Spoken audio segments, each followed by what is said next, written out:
Hey folks, just wanted to give you a heads up on the Arai XD4 Dual Sport helmet, which is right here. I finally pulled the trigger. This is a big purchase, as you guys know, but I do think it's worth it. I went for it. I kind of hemmed and hawed for a while. I even bought some cheaper helmets first and wasn't satisfied, returned them. Did a lot of research. I do have an Arai history. I've been buying Arai for, I guess, 30 years almost. But to show you the original Arai I bought, it's right here. I actually bought this while living in Japan. This was their top of the line at the time. And it was hard to find one in Japan because I have a big head. I have an American head maybe.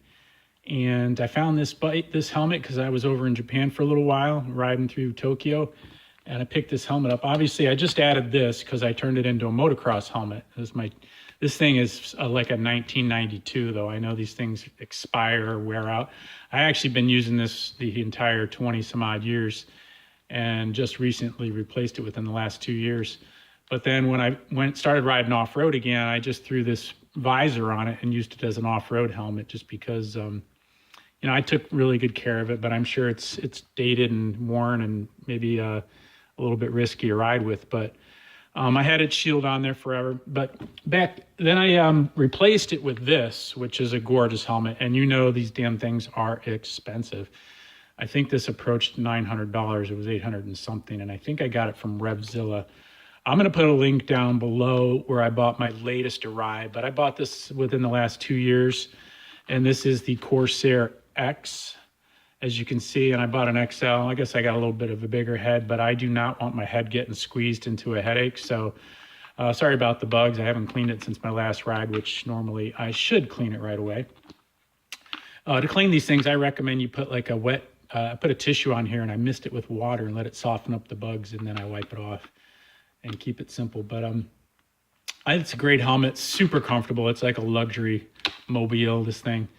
It's been great. I really love it. I don't ride street that often. Every month or so I put a couple 100 miles on, but it was worth it since I had this one for over 20 years.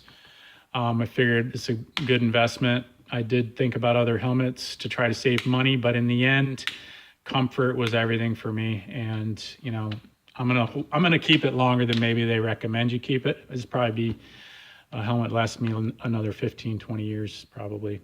Maybe not the wisest thing, but for that kind of price, I take good care of it in terms of leaving it out of the sun and et cetera, et cetera. But back onto what we started this off for, and that is this latest. I bought it for a motocross helmet, and I bought a dual sport helmet because I do want to do the dual sport thing. I do have an enduro and a dirt bike.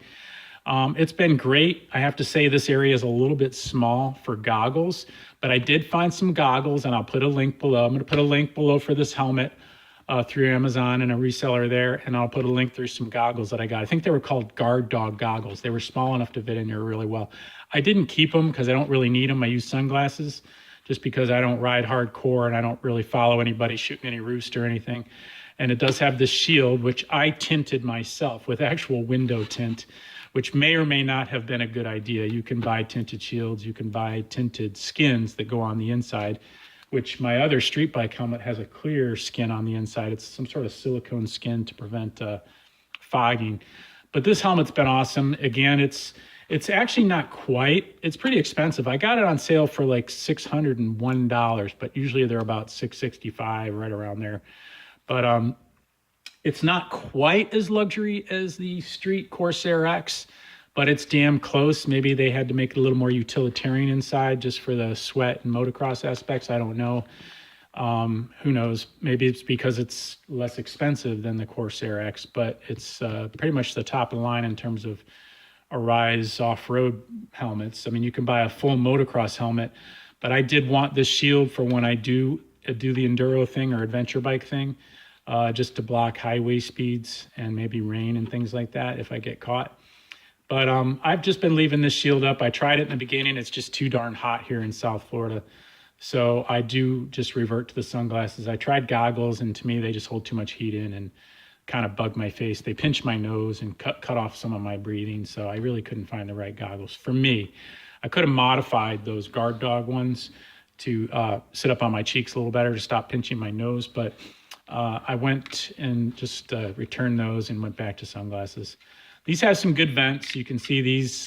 You can see when they're open and closed. This tint here, or this shield here, is clear, and you can see the holes are open. These have these little button vents here. I don't feel like super cooling anywhere, maybe because I'm in South Florida and they got this vent here. There's actually some vents on the inside here.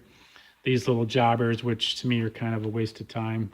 They should have just left these permanently open, I think. Although I guess there are northern riders that would want them closed. I forget, I used to live in the north, so I know how cold it can get. They've got these safety tear out things. You got to look for a tab in there, I guess, if you get hurt and someone wants to take those out. It fits really well. It's not, like I said, it's not as perfect as my street one, but it is, now that I've been using it for a while, I'm going to call it perfect again. I really fell in love with it.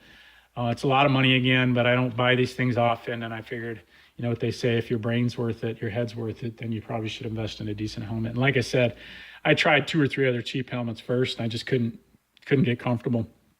And then I read about them, and they aren't, DOT and Snell. I don't know why that's worn off there, but I did hit a few things. But I think Snell's the way to go, because I guess DOT is a bunch of BS in terms of they have really no regulations practically whatsoever. It's kind of like self-testing.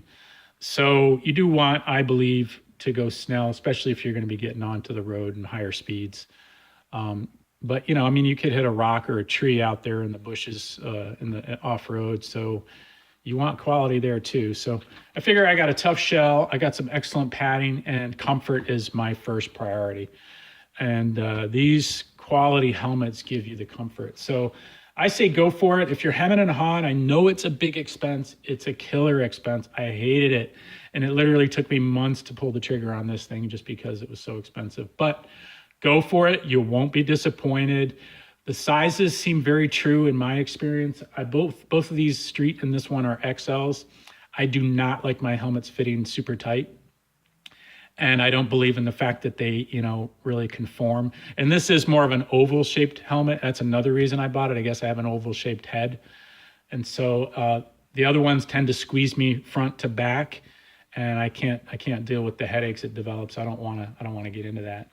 So I totally recommend this helmet. I love it. The quality's there. You won't be disappointed, and you are saving your head. It's worth it. Hope that helps you guys. Look for the links below, and I appreciate any clicks or any feedback. Thanks a lot, guys. Take care.